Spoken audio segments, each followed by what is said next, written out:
environmental humanities. And Professor Shu-ching will moderate today's event, and it's my honor to introduce Professor Chen. Professor Chen served as the director of the Advanced Research Center for the Humanities and Social Sciences from 2017 to 2021 last year. And during these 4 years, she initiated many projects that feature environmental humanities, including this year's lectures for forward-looking issues in the environmental humanities. She is also distinguished professor in the Department of Foreign Languages and Literatures at Zhongxin University. Her research interests include Asian American literature, Asian Anglophone literature, and Taiwan documentaries. Her articles appear in many distinguished journals such as Concentric, Euro-America, and Review of English and American Literature. Her publications include a monograph on Asian American literature and globalization titled Asian American Literature in an Age of Asian Transnationalism, published in 2005, and other articles on Filipino American literature and Chinese railroad workers in 19th century American travel narratives. She is currently working on an edited volume that envisions Asian American literature from the perspective of multi-species thinking. So without further ado, let's welcome Professor Chen. Okay, thank you, Yo-ting, and thank you, Sundhya, for joining with us. Really appreciate that Sundhya can accept our invitation and squeeze out time to give this presentation in a very tight. She has a very tight schedule. She has to teach in 2 hours, so we have to be hurry. So Dr. Sundhya Walther is Presidential Academic Fellow in World Literature in English at University of Manchester. She got her PhD degree from University of Toronto in 2015, majoring in English and South Asian Studies. Her academic expertise is in animal studies, multi-species discourse, South Asian literature, and post-colonial studies. She has published articles on modern fiction studies in Modern Fiction Studies, University of Toronto Quarterly, Journal for Critical Animal Studies. Her articles are included in books such as Animal Remains and Palgrave Handbook of Animals and Literature. In 2021, she published a monograph, Multispecies Modernity, Disorderly Life in Post-Colonial Literature. So we are very happy to have her online to share with us her latest research finding. So the talk today is entitled Disorderly Multi-Species Living. So Dr. Walters, please. Yeah. Thank you so much for that really generous introduction, and thank you for the invitation, and to everyone for attending today. It's really an honor to be with you, if only virtually. So as I prepared for today, I was thinking about the theme of the series, Vision for the Environmental Humanities, and how my work might be said to contain a perspective on that theme. In other words, what vision for the environmental humanities am I proposing in my book and my work more broadly? So thinking around that theme suggested to me 3 avenues of exploration that I'd like to take up today. And the first is practice. We're in an emerging field, and we have to think about our methodologies, as we all know. What do we do as environmental humanists? And what is this field of environmental humanities? How do we define it, delineate it, delimit it? And moving on from that work of definition, how do we actually practice it? And what does that practice demand of us? The second thing that occurs to me in the theme is scale. I think, to me, vision implies ways of zooming in and out, ways in which we can attend to minute details at the same time that our conceptual eyes can sweep across vastness.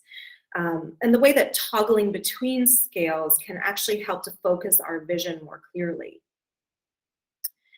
And the third concept that the theme evokes for me, especially in this word vision, is our sense of futurity and our being towards a future, which is something that I think consistently preoccupies us in this field of environmental humanities. Much of our field, it seems to me, is engaged in some way with imagining possible futures and with suggesting what modes of futurity might be available to us in our precarious times. This is concomitant, of course, with a preoccupation with the past, or rather with the pastness of the world, our world, and our species. Environmental humanities has taught us to engage with geological timescales that tower over our puny human temporalities, timescales that throw into relief the fragility of human futurity. So today I'd like to speak to these three elements of our work that the theme evokes for me: practice, scale, and futurity, and articulate how I think multi-species modernity might offer some ways into thinking about these things as techniques or modes of analysis that have uniquely evolved in our field of environmental humanities. So I begin my book with a story I'd like to share here, and it's a story that will help me to unfold some of the themes I'd like to talk about and the key concepts. In February and September of 2014, monkeys stole large bags of cash from inside buildings in the town of Shimla, which is the capital of Himachal Pradesh, a state in northern India. On both occasions, the monkeys proceeded to throw bills from the rooftops and trees until the bags were empty. They did this each time for over an hour, all while frustrating efforts to capture and control them. In accounts of these incidents, the animals came to be referred to as Robin Hood monkeys, as you'll see in the headlines that I have on the slide. By scattering the money, this moniker suggests they redistributed the wealth of their town along more egalitarian lines. This is, of course, a narrativization imposed upon creatures whose impulses and motivations are opaque to us. How then can we read the Robin Hood monkeys of Shimla? How can we, at the same time, respect their otherness and find alliances with them as fellow creatures navigating, in this case, a world shaped and dominated by capital? What we can do, I'd suggest, is recognize that their actions are profoundly disruptive. They bewilder the logic of capitalist exchange and introduce a disorderly and unpredictable force into the operation of capital in this space.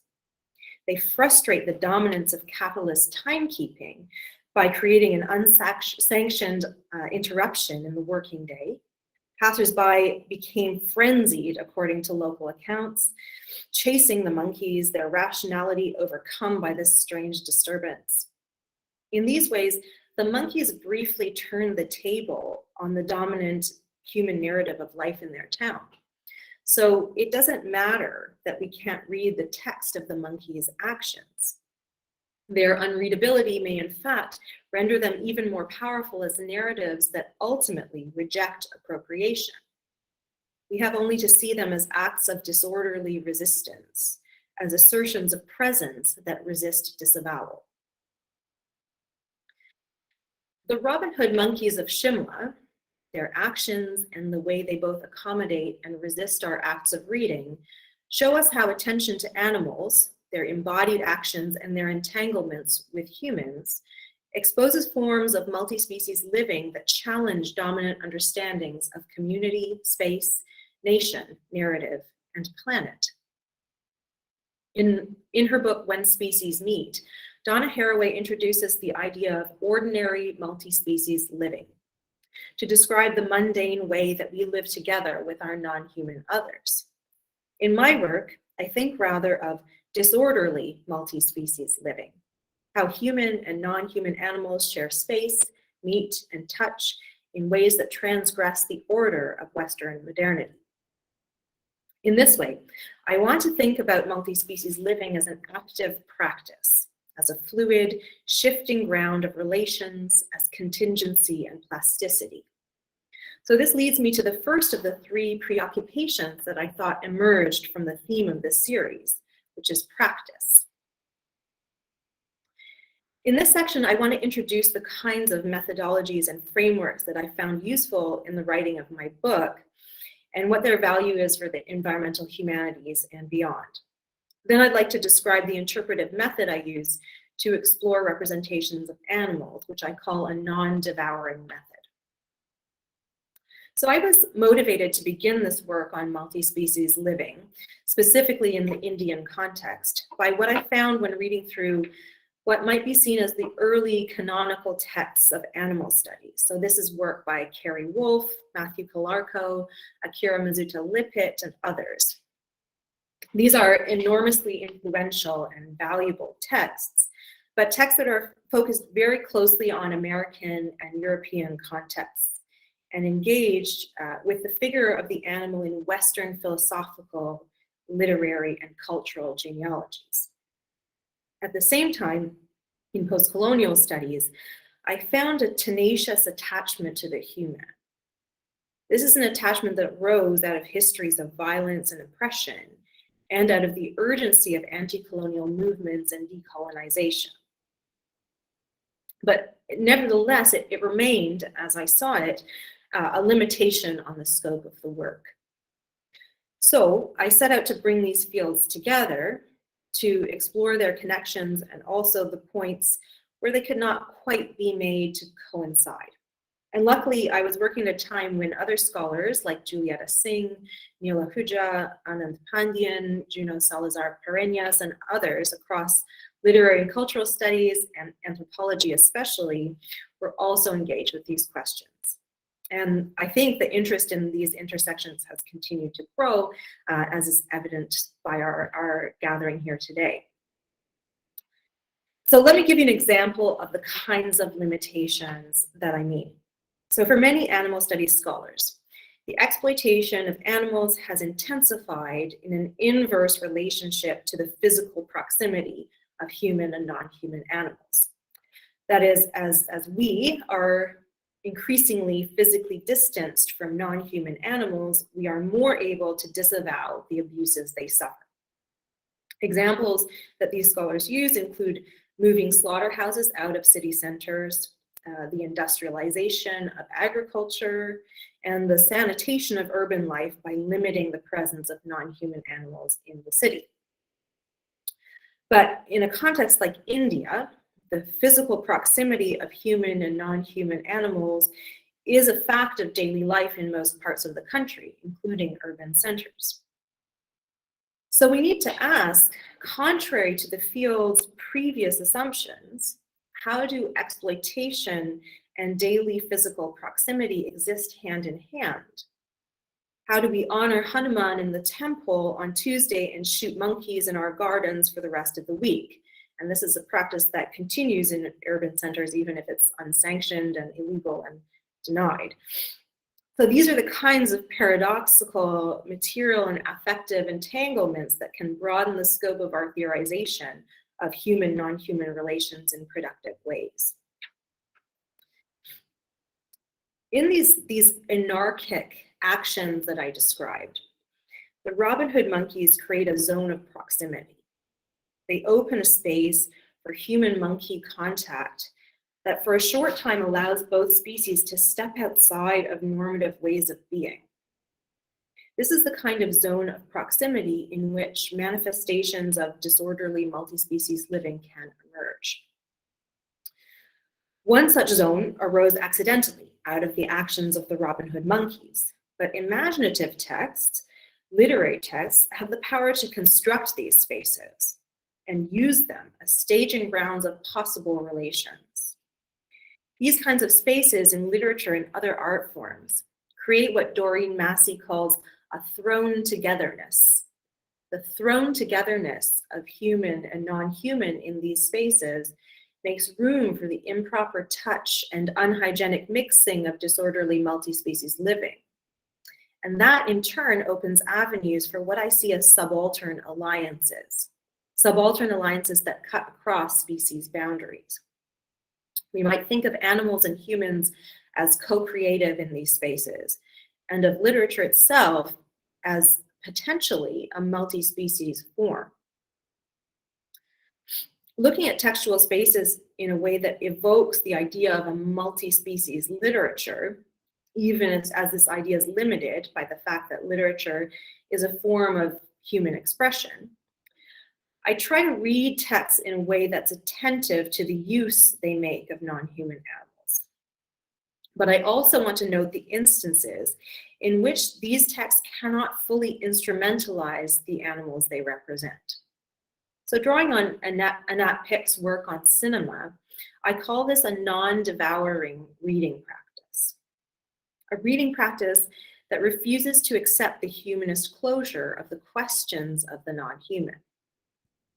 Even beyond the way we interpret texts, these readings also suggest a way that literature itself might be seen as non-devouring.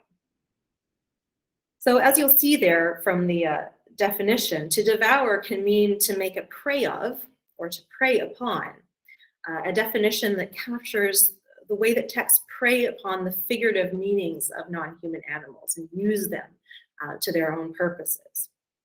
At the same time, to devour means to swallow or to eat up, which I hope to show texts cannot do. Literary texts, artworks, films, journalistic accounts, they can never totally consume or eat up the subjects of their representations. So what's required of us then is a practice that Julieta Hsing calls vulnerable listening, and Driscoll and Hoffman call attentive listening. An active engagement with animals and representations of animals that does not allow our anthropocentric perspectives to eat up all of their possible meanings and messages. If we adopt a non-devouring interpretive method, we invite literature to unfold its unique possibilities for reshaping multi-species life.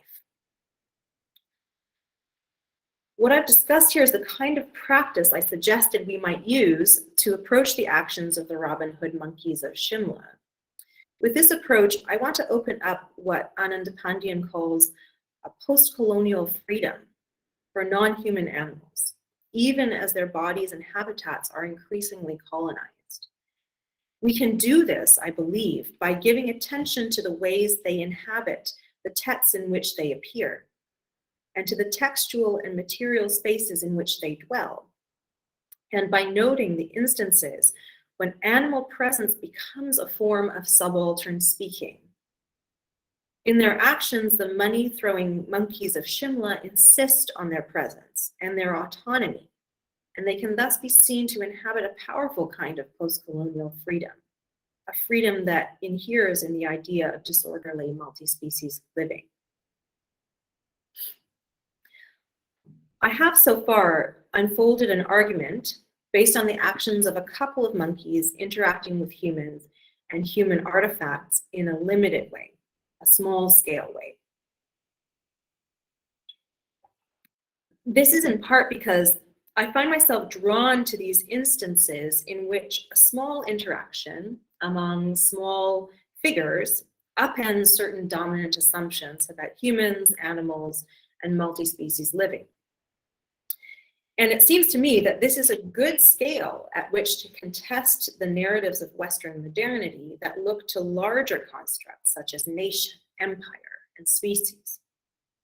By looking in detail at smallness, by zooming in, we give the lie to the kinds of homogeneity and hierarchization that such discourses of modernity entail.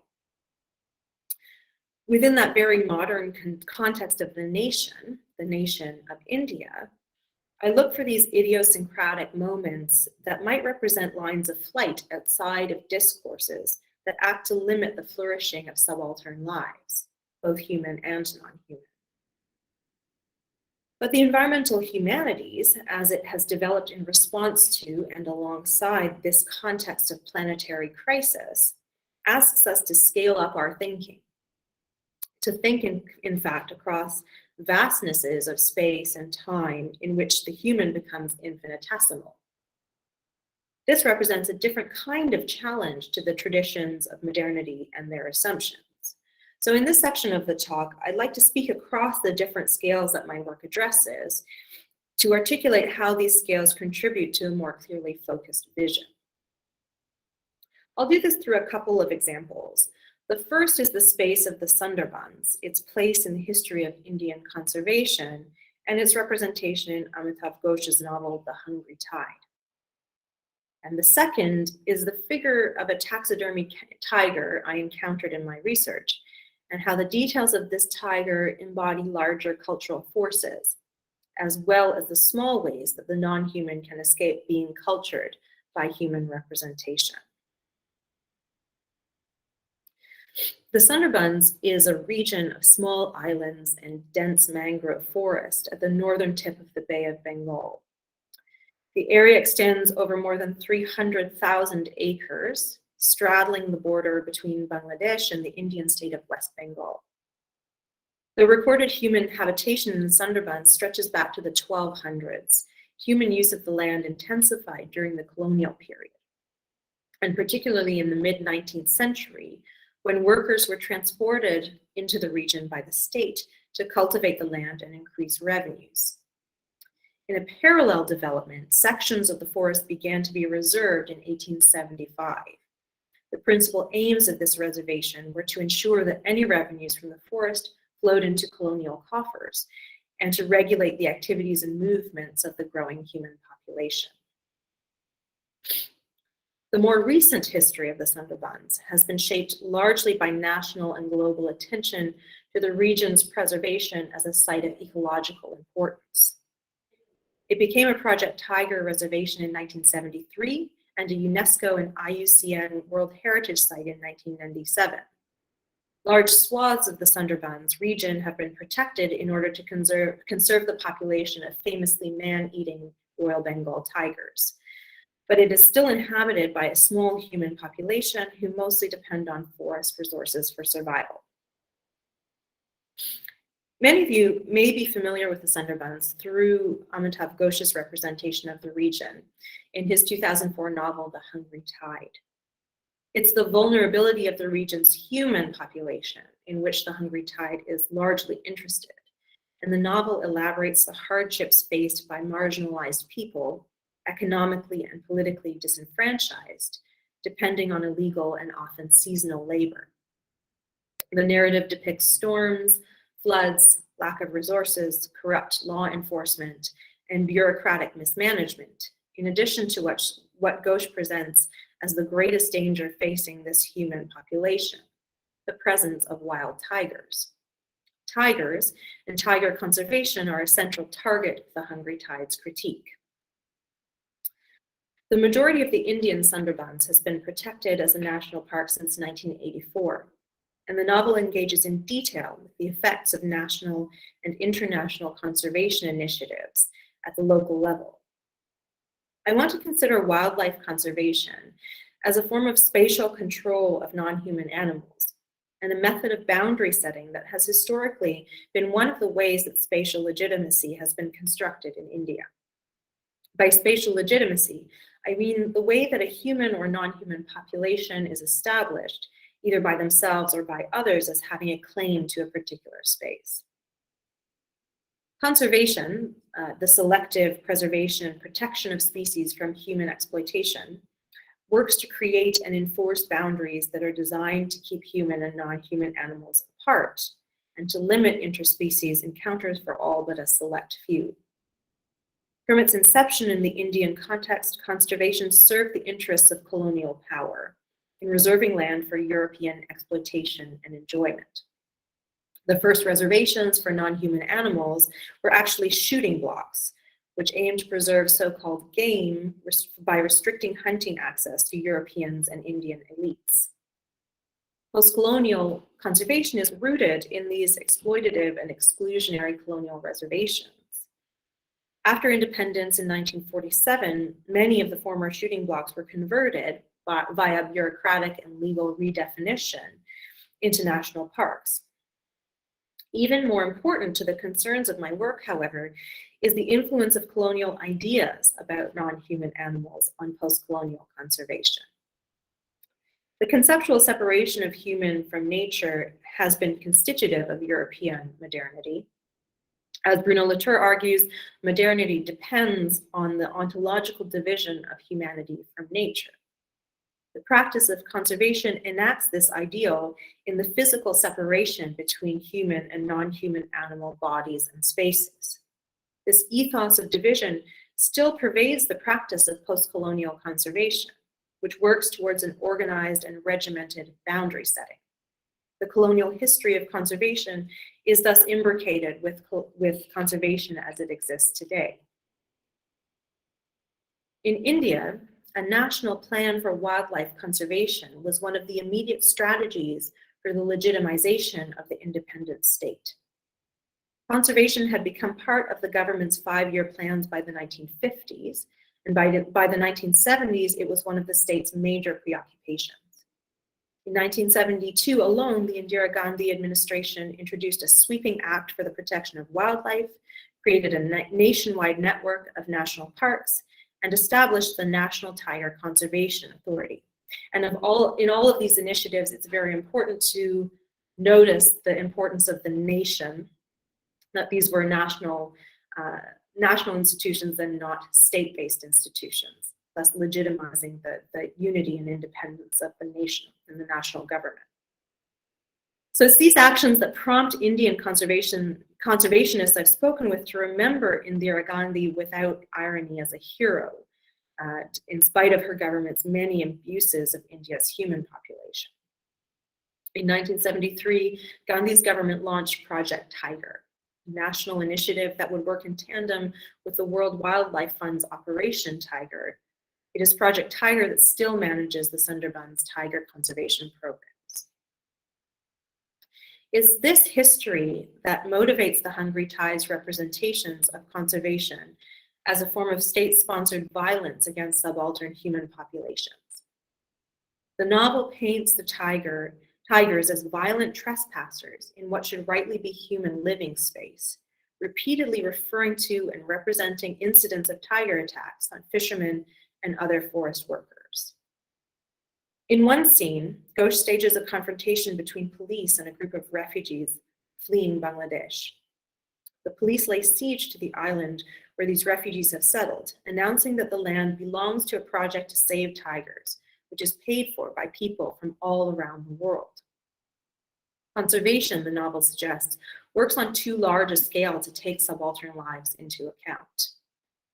The novel engages with one of the origin myths of the Sunderbuns, that the guardian spirit Bon Bibi, who protects the forest human population, defeated Dokun Rai, the demon king of the wild forest, and established a form of natural order in the region. Half the land is reserved for humans and half for wilderness. Its two halves, the wild and the sown, being held in careful balance.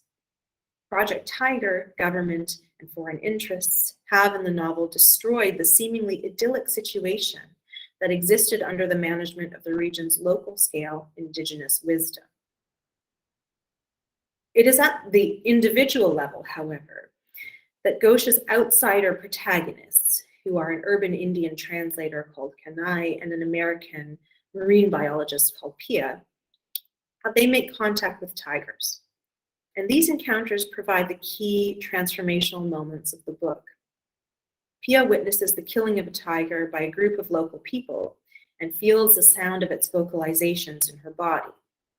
Kanai sees what may be a mirage of a tiger when he is alone and disoriented in the jungle. These human-tiger meetings serve in the text to inaugurate the ethical development of the characters into global subjects who are meaningfully engaged with the local. In their ability to toggle between these scales, they represent an alternative to the paternalistic colonial models of conservation and development discourses. For the Hungry Tide, conservation is too large scale to capture the intimacy of multi-species relations. But even as the novel depends on these intimate relations for its ethical force, it abandons its non-human animals in favor of a strongly humanist position. In the end, There is no place for the tigers of the Sunderbuns in Ghosh's field of vision. The tiger quite literally disappears from the text, and the disturbance caused by the protagonist's tiger encounters is reinfolded into the novel's humanist developmentalism. In the summer of 2019, I visited the Manchester Museum on a tiger hunt. I was lucky enough to be given access not just to the taxidermy mounts on public display, but also to the extraordinary collection in storage. I think there must be few things more uncanny than a collection of taxidermy creatures not meant to be seen, lined up on shelves or arrayed in drawers.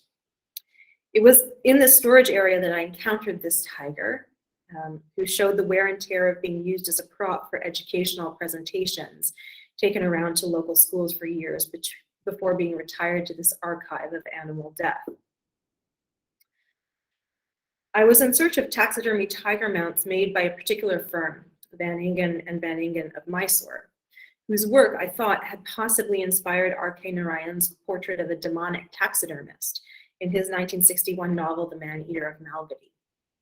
I wasn't able to establish whether any of the tiger mounts in the museum were Van Ingen, but I was drawn to the pathos of this figure, especially when compared to the mount that was on public display that day. Together, I think they demonstrate how taxidermy invites us to look, but not too closely. A close look, or even a sniff, of the taxidermy mount unsettles the illusion of living death that the form seeks to maintain.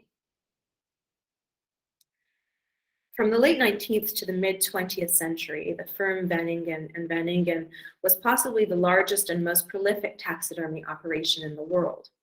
The Van Ingen brothers factory in Mysore turned out between 400 and 500 taxidermy tigers a year at the height of its productivity.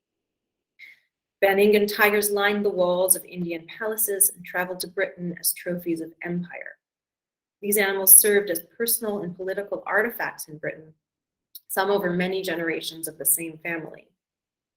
The Van Ingen name thus evokes the height of British imperial dominance. The killing of animals indigenous to the colonies and the preservation of their cadavers was a project of scientific and economic domination, and a statement of power over both non-human and human inhabitants of colonized territories. One of the challenges of preserving taxidermy mounts over time, curator Rachel Petz told me, is that they can easily be damaged by frass, the tiny fecal matter of tiny creatures that degrades the fur and skin. Frass, decay in the small organisms that attend it, tattiness that creeps in over time, these are the smallest of signs of the instability of taxidermic form that, if we squint, can reveal to us the problems and tensions within whole imaginaries of empire. The taxidermy animal is a figure so fraught with different and contradictory meanings, so multivalently implicated in relations of colonial power, and so complex in both its physical presence and its psychological effect upon the human viewer, that it creates a node of interpretive tensions wherever it appears, in a natural history museum, in a home, in contemporary visual art, or in a literary text. Taxidermy offers the illusion of control over animals, but it is an inherently unstable form in both its makeup and its meanings. In this way, taxidermy bears a resemblance to literature. It is a form of representation that constantly escapes its creator to manifest new meanings, unpredictable possibilities, and unexpected resonances. On March 12, 2013, the last of the Van Ingen taxidermists, Edwin Joubert Van Ingen, died in his home in Mysore at the age of 101. After his death, a controversy worthy of an Agatha Christie plot, complete with secret adoptions and multiple wills, erupted over who would inherit his home and extensive property. While the courts attempted to sort out his legacies, the legacy of his work went untended. In the locked Mysore house, his large collection of taxidermy animals sat moldering through the monsoon season, despite the protests of the local Natural History Museum. These animal bodies bear witness to the history of colonial domination in India. Their German glass eyes and tatty Indian skins attest to the messy intimacies of post-coloniality and to the exploitative weight, both economic and cultural, that such animal bodies have borne throughout human history. As the mold and microorganisms crept into the rain-soaked Van Ingen bungalow, the taxidermy animals were there to demonstrate the impossibility of controlling the place of the non-human animal in the human world. Through the very changes in their bodies, Van Ingen's animal objects resist human placement and confuse human understanding, bearing witness instead to the ultimate ungovernability of even the most exploited bodies, and to the failure of human representation to master the non-human, both in life and death.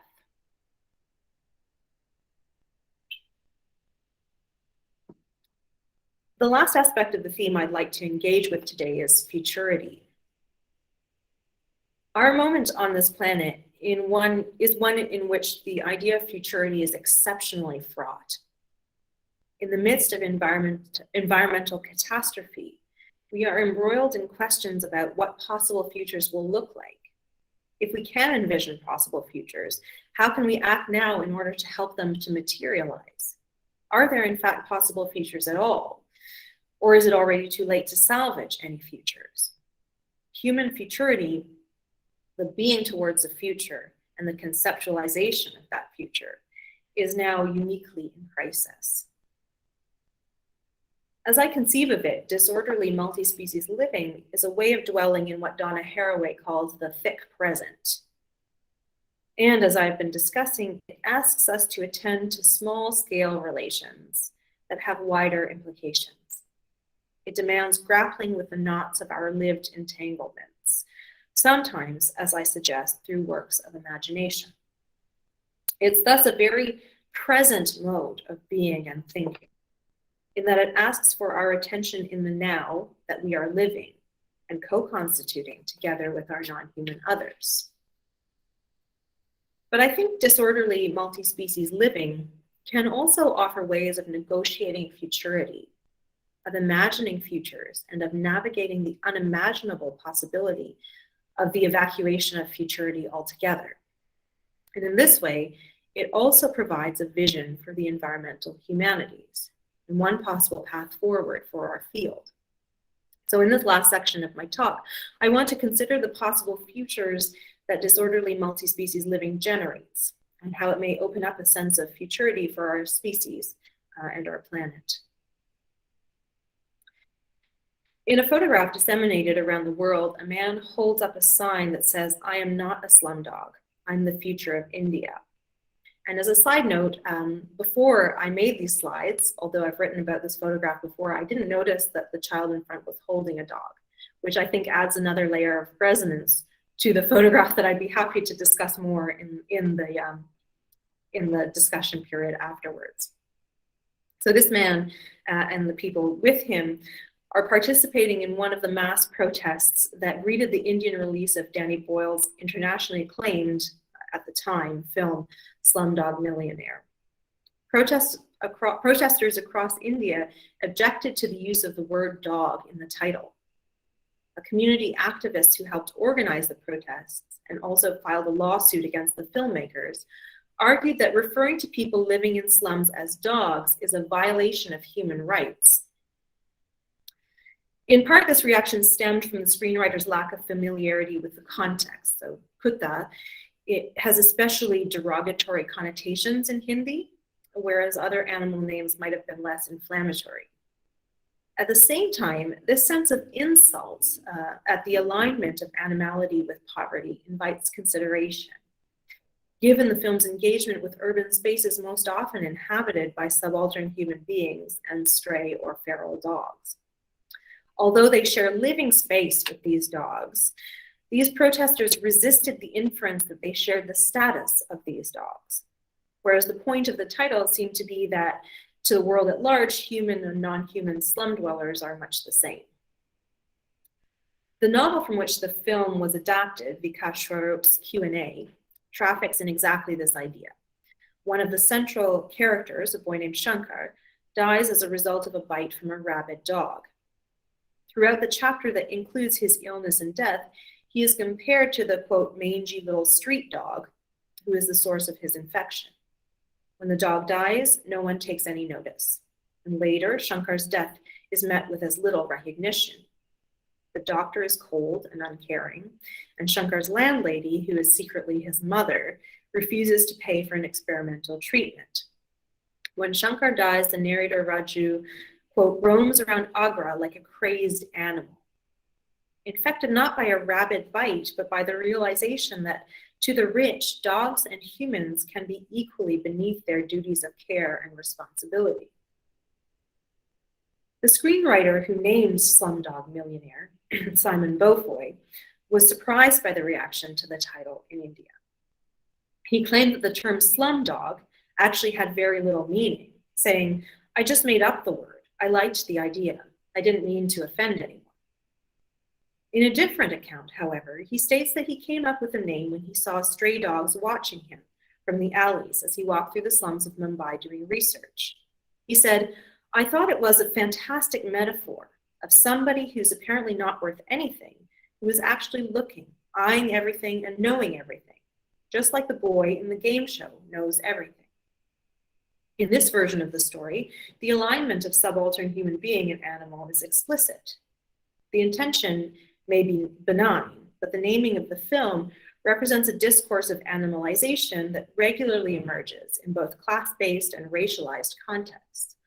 Beaufoy's sudden inspiration arises from a long history of interpreting the other as non-human. Many iconic images of urban India, in the non-Indian imagination in particular, are remarkable for the presence of animals. From cows lounging in the medians of traffic-choked roads to the monkey thieves of the National Geographic Channel, urban animals are a central part of the way this Indian city is imagined around the globe, and particularly of what makes the Indian city different from the Western city.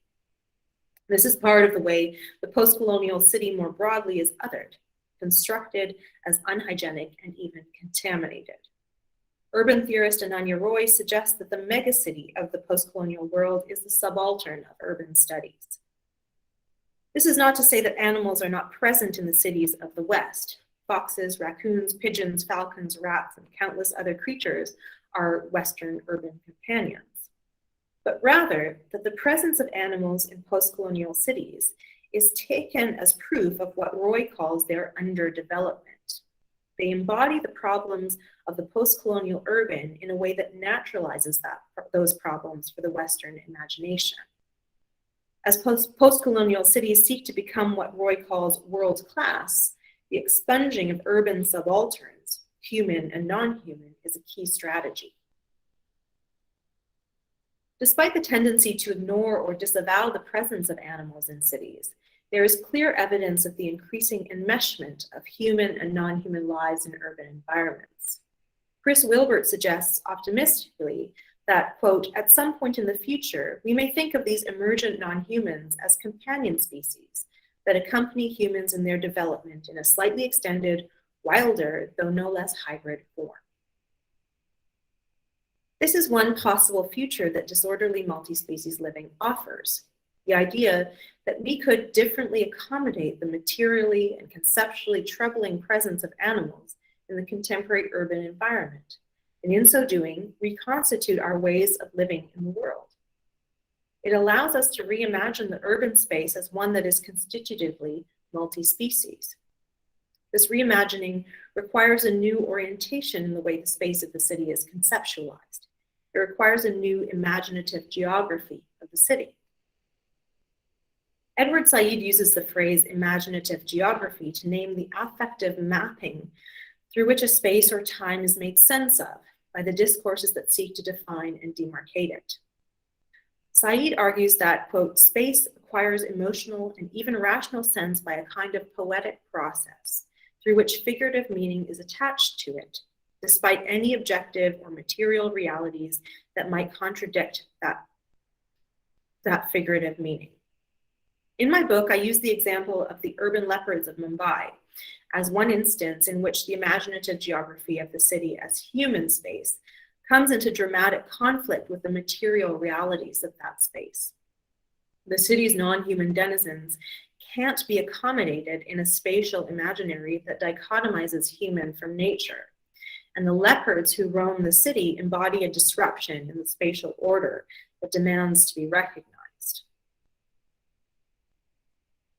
Some of you will know Arvind Adiga's 2008 novel, The White Tiger, which is, alongside Slumdog Millionaire from the same year, one of the most popular accounts of India's pre-Modi period of intense capitalist ascension and urbanization. You might also be familiar with the more recent Netflix film adaptation. I was struck to read about an incident from September 2014 that closely mirrored the pivotal scene in Adiga's book, which I'll describe in a moment. The protagonist of The White Tiger, Balram Halvai, is a poor man who moves from rural Bihar to Delhi, where he works as a driver for the son of a corrupt landowner from his home village.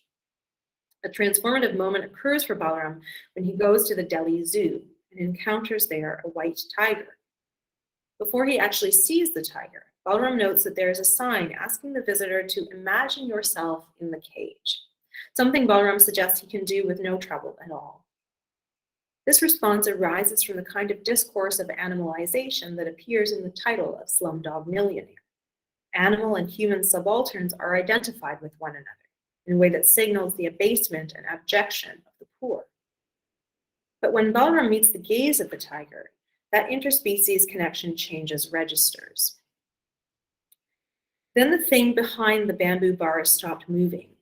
It turned its face to my face. The tiger's eyes met my eyes, like my masters have met mine so often in the mirror of the car. All at once, the tiger vanished. A tingling went from the base of my spine into my groin. My knees began to shake. I felt light. My feet were slipping. The ground beneath me was shaking. Something was digging its way towards me, and then claws tore out of mud and dug into my flesh and pulled me down into the dark earth. This encounter doesn't suggest that we can compare Balram's animalized condition with the condition of the animal. Instead, there's an evacuation of human subjectivity here, a loss of self that interrupts the interspecies identification. The scene is a disjuncture within the narrative that breaks from the mode of representation the novel employs before and after it.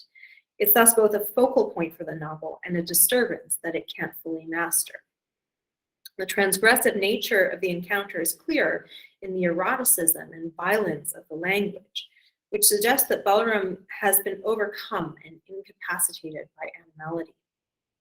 He and the tiger, at first separate beings whose division is signified by the fence through which they gaze at each other, are melded in a fleeting but powerful alliance in which they both vanish. Staging this moment of encounter permanently fissures the novel's representation of species divisions and the rhetoric of animalization on which it, and like Slumdog Millionaire, depends. This encounter is limited, of course. The tiger here is used as a technique of disturbance, and this use instrumentalizes and to some extent contains the disorderly power of the animal. But this moment also suggests that more is possible in this encounter, even as the novel itself tries to control and direct this possibility. In this way, the meeting between Balram and the tiger evokes what Neil Ahuja calls the animal mask. That is, the appropriation of an animal guise in order to critique the animalization of a subjective population, in this case, India's poor. This technique is rooted in humanism, but Ahuja argues that the animal mask can sometimes envision alternative multi-species relationships. Balram's encounter with the tiger briefly suggests a kind of alliance that can lead us to think outside of the novel's humanism toward other forms of relation. In September 2014, an incident occurred at the National Zoological Park in Delhi, the same zoo that appears in Adiga's novel. A young man, named in all reports only as Maqsood, entered the enclosure of Vijay, the Delhi Zoo's white tiger, and was killed by him. This event was widely covered in local, national, and international media, in part because of its sensational nature, and in part because onlookers recorded graphic video of the entire encounter, which lasted approximately 15 minutes. For me, the questions raised by this encounter suggest the danger of appropriative reading and writing about non-human animals, as well as ways in which writing and reading may strive to be non-appropriative and non-devouring. Vijay's killing of Maksud is an interspecies encounter that confronts the would-be interpreter with several layers of opacity. Did Maksud fall into the encounter, or did he jump into the enclosure, or did he jump? And in either case, what motivated him? Accounts are quick to ascribe his actions either to drunkenness or to mental illness. These rationalizations assert the spatial legitimacy of the tiger in his enclosure and that of the human onlookers who stayed outside the barrier.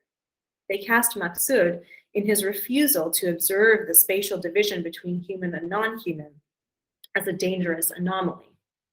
In these readings, Maksud is a transgressor, and his spatial claims as a subaltern are disavowed, as subaltern spatial claims are in many of the tests I consider. Maksud's subalternity in this encounter is signaled not just by his lack of a spatial claim within the enclosure, but also by his Muslim name. By virtue of their names, Vijay Maksud can be seen not just as a tiger human, but also as a Hindu-Muslim standoff. The narrative of Maksud's transgression relieves the zoo officials and the zoo itself of any culpability. The media reports thus function to reproduce an official narrative that legitimizes both the management of this particular zoo and the institution of the zoo itself as a spatial category dedicated to the controlled, policed, and orderly contact between species.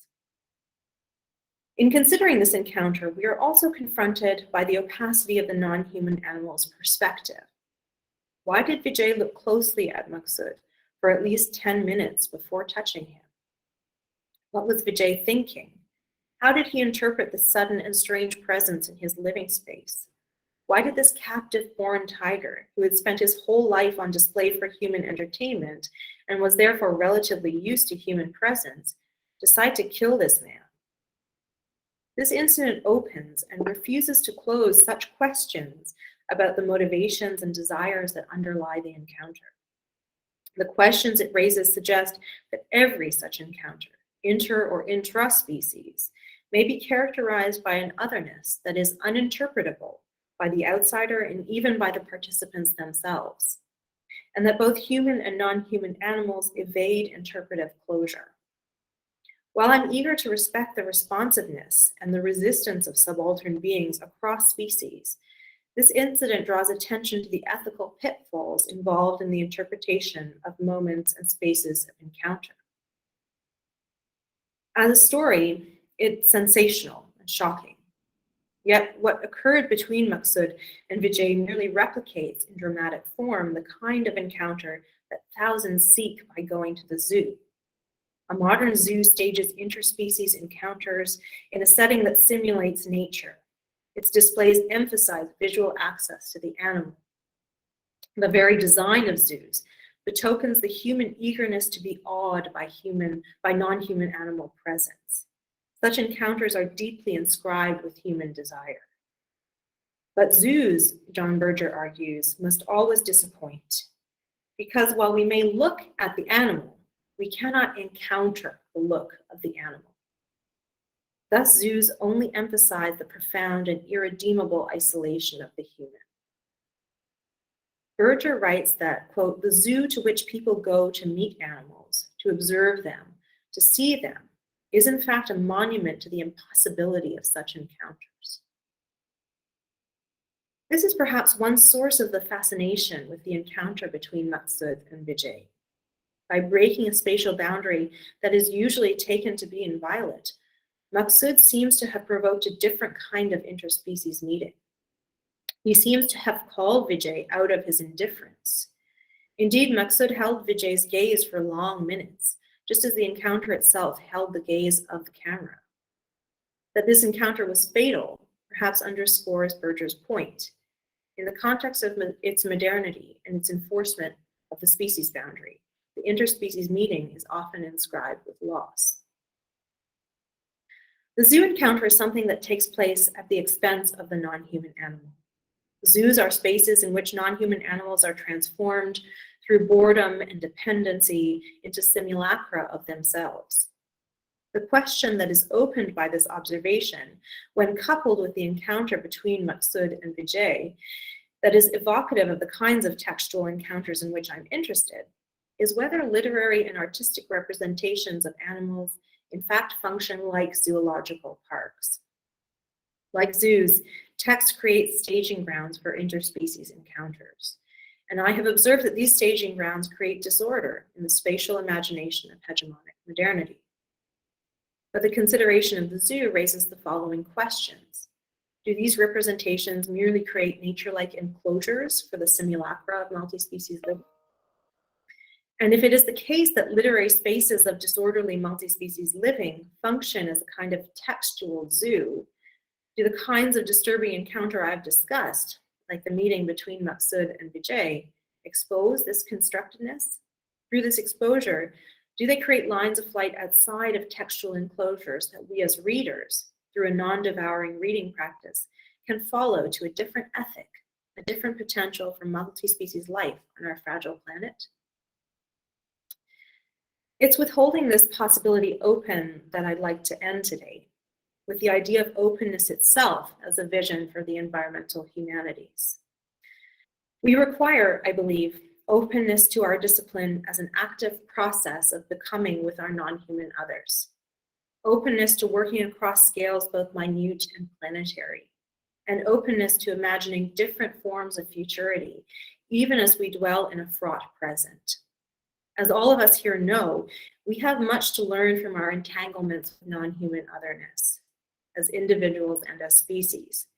And my hope is that by attending to moments of disorderly multi-species living, we reach towards our others.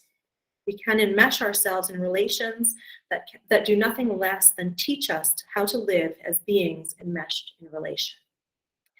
Thank you for listening, and I look forward to your questions.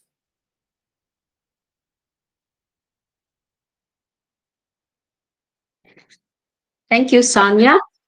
Such a rich, enlightening talk. Really appreciate you bringing the idea of post-colonial study to animal study, and also bring animal study to post-colonial study. Really complicate our understanding or our approach to animal study, and also complicating our approach to the subaltern, the issue of subaltern. So before I open the floor, I like to say that we have actually 30 minutes for discussion, because Sanya has to go to a class by 4. So I'm sorry for not having more time for discussion. So I'm going to open the floor to everyone.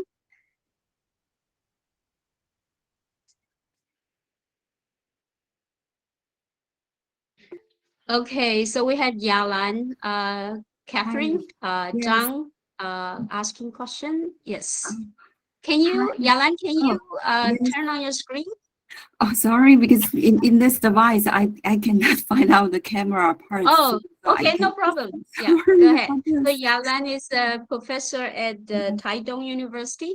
Yeah. Yes, in Taiwan. Yeah, thank you for Taiwan. your wonderful talk. Okay, here, and well, I have just a very general question about this multi-species studies, because I just, I'm curious about maybe I will use the word difference or I'm not sure, or overlapping, areas between multi-species study and animal or animality studies.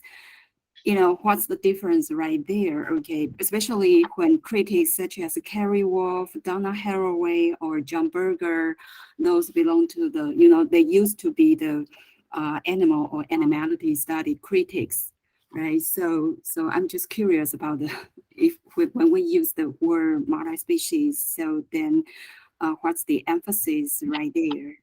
Yes, yeah, that could be the question. Thank you. Yeah, that's an interesting question, because I actually don't necessarily conceive of multi-species studies as a separate field, if that makes sense. I think it is animal studies, and perhaps we can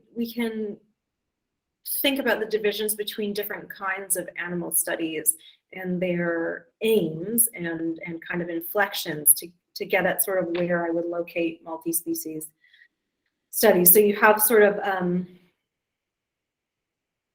a very activist-oriented side of animal studies in kind of critical animal studies, yeah. which is very much about, rightly about the ethics of human non-human relations, and that's sort of, and then you have the more philosophical literary side, where I would locate somebody like Carrie Wolf, right? Donna Haraway, I think, doesn't really fit into either. I wouldn't necessarily call her an animal studies person. She kind of transcends fields in that way. But what I think is using the word multi-species is very important for the post-colonial in particular, because asking post-colonial studies as a field and post-colonial scholars to pay attention to non-human animals has very high stakes, right? Because we're talking about a field that has worked over decades to address legacies of deep human suffering, racialized suffering, colonial domination, gendered violence, and to then say, well, this is not at all what I'm saying, but to then say, well, what about animals? Is a little bit is a very difficult leap for post-colonial studies to make, I would say. And in thinking about multi-species relations, I want not to make that leap. So while I talk about alliances, and I make the sort of controversial claim that non-human animals can also, in certain contexts, be seen to be subaltern, it's not my desire to abandon the work of sort of human anti-colonial movements, human decolonization, or indeed human subalterns. So that's where I think thinking through multi-species living has a different political inflection, and a different purpose in terms of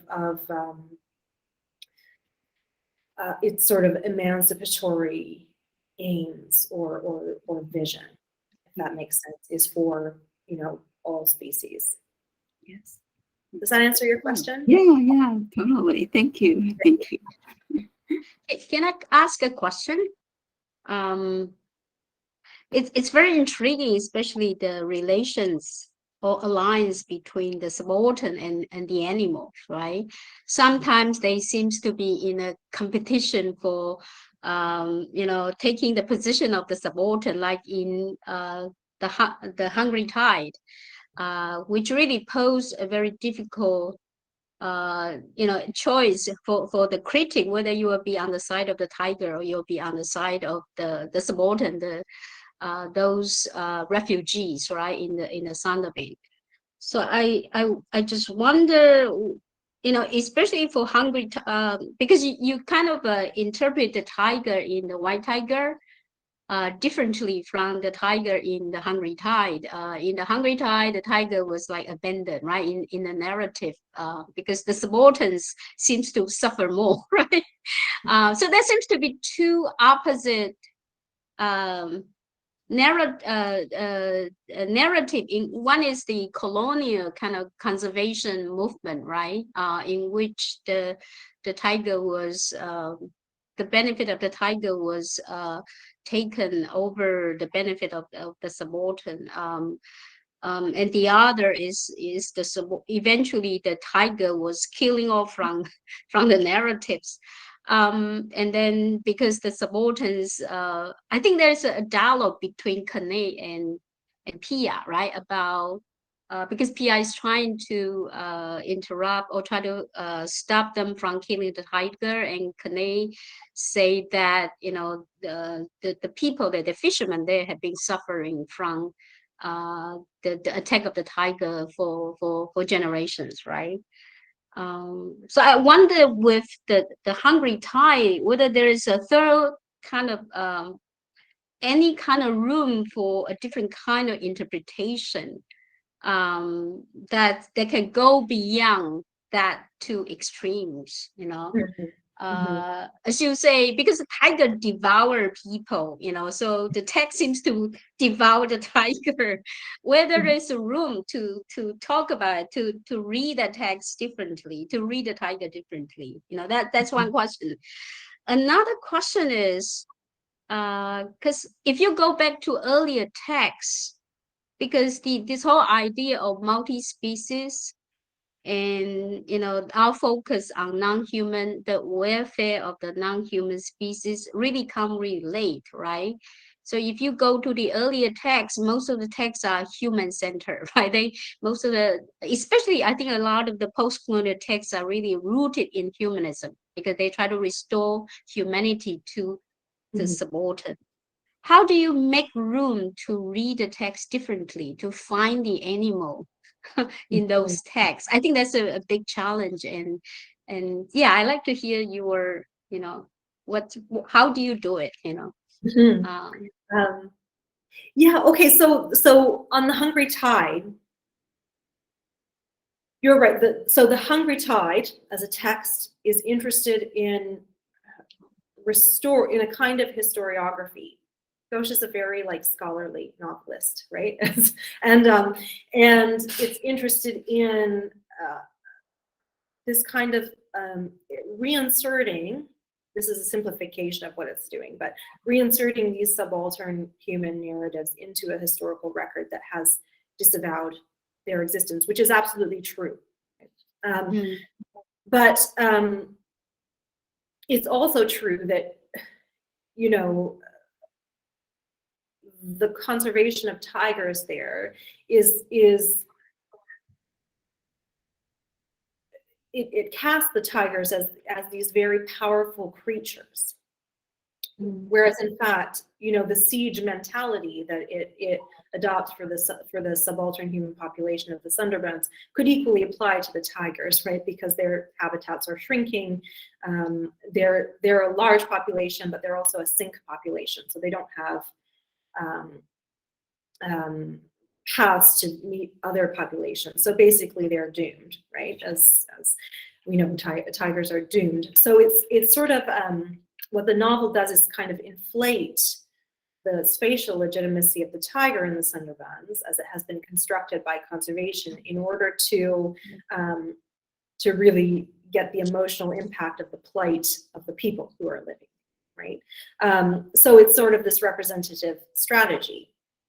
But what it then has to do is, because it can't resist talking about the tigers and using them as this, because obviously they're fascinating, right? So so it stages these encounters which are completely transformative for the protagonists, right? It literally, like, it changes their entire ethical being, and from those moments, those two people change completely.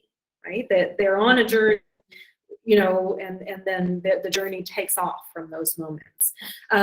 So it's interesting to me that it feels the need to use the tigers in those ways, but not actually deal with the problem of the tiger, right? So the thing that it does at the end is not propose a solution, right? It doesn't say that we shouldn't conserve the tigers here, you know, we should kill them all. It doesn't say we should, you know, fortify the human settlements or any. It doesn't propose any solution at all. So it just sort of uses the tigers, and then they disappear, and then the humanist, you know, novel continues, and they talk about the dolphins instead. So that to me is how animals are carrying the weight of these representative strategies. They can't fully enclose the power of the encounters they've created, right? They can't fully contain that. Once they raise that issue, you know, we're not going to forget as readers that it was raised, right? So that to me is sort of the third the third way of reading it is just sort of not to allow those questions to be closed. But in terms of, you're absolutely right, that the novel The Hungry Tide is setting this up as a conflict between tigers, as supported by powerful interests, and humans, subaltern humans. But as the colonial history of conservation shows us, that those protections put in place, and the national history in India of conservation, those protections put in place were not about tigers, right? They were about colonial revenue and about legitimizing the post-colonial governments. And in that way, the tigers are also these figures that are manipulated by these discourses. So another example I use is the leopards in Mumbai. Right? So in Mumbai, there's a national park in the middle of the city called Sundhya National Park, and it has a relatively large population of leopards, which, because it's in the middle of the city, sometimes go out of the park. And there's this big conflict between what might be seen as like conservationist interests in protecting the park, protecting the leopards, and social development, or development, or urban scholars who suggest that this is a problem and we need to do something about these leopards because they're bad, basically, because mostly the people they encounter and injure and sometimes kill are people who are living in the informal settlements around the park, and these interests clash, right? These spatial claims between subaltern people in the informal settlements and leopards clash. But what's at stake here is the urban development vision for Mumbai, which doesn't include subaltern people or informal settlements, and the middle class settlements that are wanting to move into this very desirable land around the park. And they want the park to stay park because it's a green space that's nice for rich people to live around, right? So while those sort of powerful capitalist interests want to protect the park, and are all about the leopards, what it's really about is keeping that land out of the hands of subaltern people, right? And keeping subaltern people dominated, keeping their claims to space unstable. Right? And so it seems to me that some kind of interaction between these discourses might be productive in seeing sort of what are the actual interests in play. And this kind of legitimacy that the capital creates for the park could be gone in an instant, right? The instant that the city developers or the powerful real estate developments, middle class and populations decide that they want that land is gone from the leopards, right? So it's not the animal itself is cast as an enemy in these discourses, or subaltern people are classed as an enemy. But what I see there is a kind of intersection of interests rather than a clash, if that makes sense. What was the other? Now I can't remember. I've been talking so long, I can't remember the second question you asked me. You mean my second question? Yes. Yeah, my second question is, how do you read animal from texts that are rooted in humanism, right? Okay. Yes, yeah. So I do a bit of a post-colonial genealogy, looking at Fanon, for example, as someone who consistently is deploying this language of animalization, right, and the bestiary as the construction of the colonial other, right, and race, and that's a really strong lineage in post-colonial literature and post-colonial theory, right, coming especially from Fanon, articulates it so forcefully, the kind of dehumanization the colonized. But what I find in older literary texts, there's something about Fanon that he can't resist that animal language that tells you that animality is actually very powerful, right? And in older texts, like I talk about, I write about Gandhi, and other people like Hsing have written about Gandhi too, and his sort of vision for multi-species life. And I write about an earlier Anglophone novel called Kantapura, that they also are, in Indian fiction in particular, animals are everywhere, right? Whether the text is humanist or not.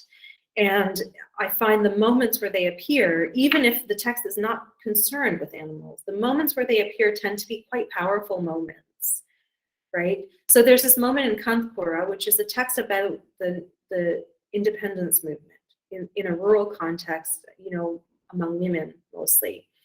And but there's this moment when the kind of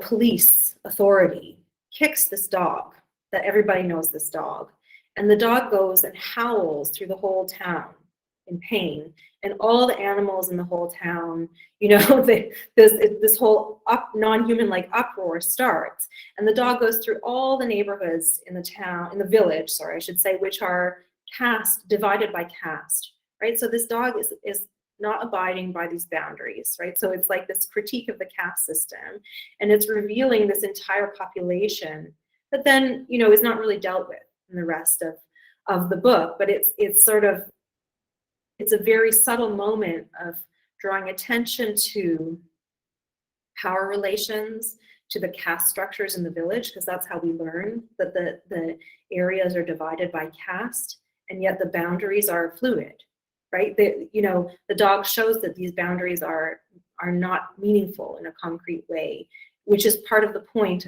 of the book, right? That caste, that we need to think outside of caste to go forward with the nationalist movement. And it's just this very powerful moment that even though it's a very humanist text, we go back to it and look at what the animals are doing, and it shows us that something else is also going on. Okay, thank you. That's a great question, great answer. So we still have some time. I think we can take another 2 questions. Anyone?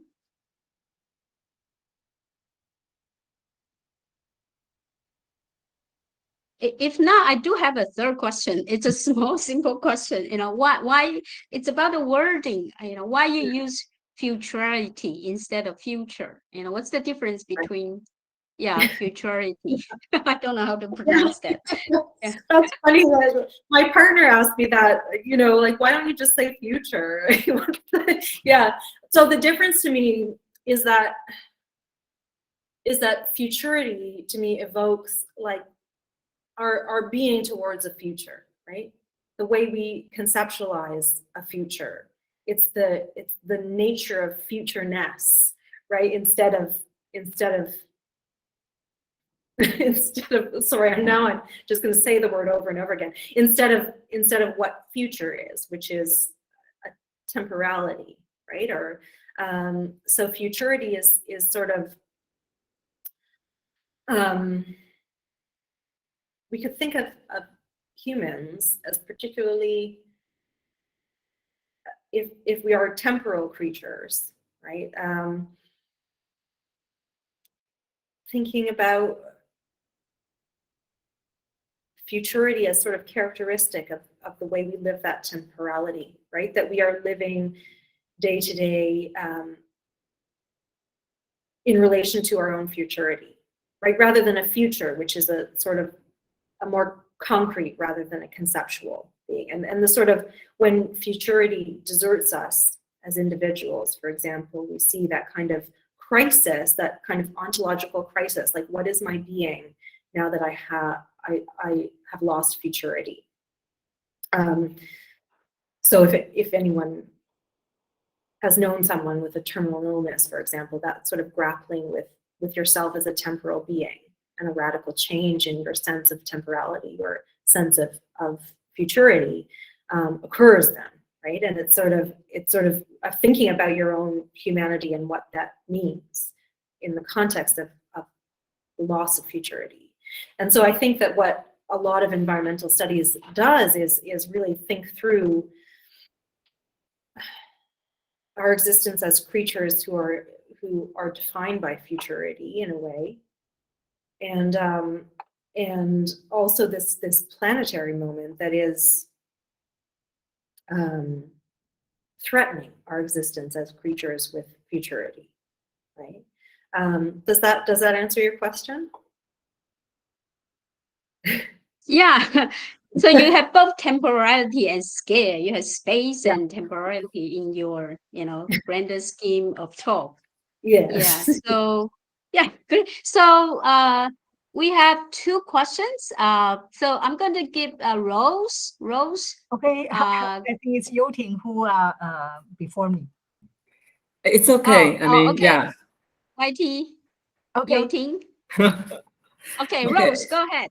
Yeah.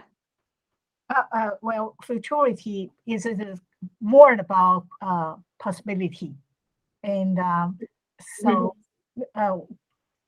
yeah. Could you say more about the co-living of multi-species, okay, in this future and the possibility of futurity? Okay, thank you. Yeah, I think that's absolutely right. I think that futurity itself, or our concept of futurity, is about possibility. Yeah, and sort of one thing that environmental studies is asking us to do is reconceive of our futurity as being beyond the human, right? As being, a futurity that is necessarily entangled with the non-human. That is, geological, if it's animal, if it's climate. So yeah, I think that's absolutely right. That futurity is something that evokes a sense of possibility. Okay, Yachting. Okay, I'm not sure if I can formulate the proper question, but I do want to ask you about these multi-species encounters, because when we are talking about multi-species encounters, we tend to focus on the productive aspect of an encounter. But in your talk, you seem to foreground this ambiguity and this even the risk of this encounter. So I was thinking, yeah, can you say something more about this? Because I feel this tension when we are encounter different species, we tend to we want to appropriate a certain kind of meaning, but you say that there's an otherness that resists this this appropriation. So there's seems to be a kind of opacity exist between these encounters. So I was thinking, and you are also talking about this noun devouring interpretive practice. So I was thinking, are you suggesting that maybe detachment or kind of noun encountering is also a way of dealing with these multi-species encounters? So I was thinking maybe I was trying to say, because the human agent tends to want to assert some kind of narrative master control over the human others or over the text, the narrative. So by saying that we have to kind of appeal to this non-devouring interpretive practice, do you mean that we need to release some kind of control so that the animal others have the chance to appear in the text? Yes. Yes. So a lot of questions I got sort of as I was embarking on this work were, well, how can you say that animals resist anything? Or how can you say they respond to anything? Right? Or how can you say we have relationships with them when they are so constitutively other to us? So there's that side of things that's saying, you know, and that's exactly the perspective that would say, well, in that case, let's just leave them alone, right? But I don't want to do that. I think we live in relation with non-human animals in particular and non-human others, and we do understand them, and they do resist or communicate in ways that we can interpret, right? And I think it's important to respect that, because otherwise, and I'm, you know, we get into a situation where then we can begin to see arguments like, well, if we don't understand them, we might as well kill them. Or if we don't understand them, we might as well keep them in tiny cages, because we can't understand it anyway. They can't, you know, how could they be said to resist anything? So I don't want to do that. But at the same time, I think you're absolutely right that there's a tendency towards sentimentalizing, towards, and even in someone, I love Donna Haraway's work, right? But, and I don't think that she doesn't anthropomorphize and she doesn't sentimentalize, but what she does do is really dwell in the joy, right? And interspecies love, which is very important. But in a lot of the contexts where I'm looking at, it's violence, right? And so I think that presents sort of something different. The stakes are different, right? So for example, you know, in India, because Haraway writes about her dog a lot, right? Her dog. And in India, interacting with the dog is haunted by the fact that rabies is endemic in India, right? Which it isn't in the United States, where Donna Haraway lives. And so if you're interacting with a non-companion dog, you don't know, right? You might get rabies. And disease itself, as we all know, is an encounter with non-humanity that is really fraught, right?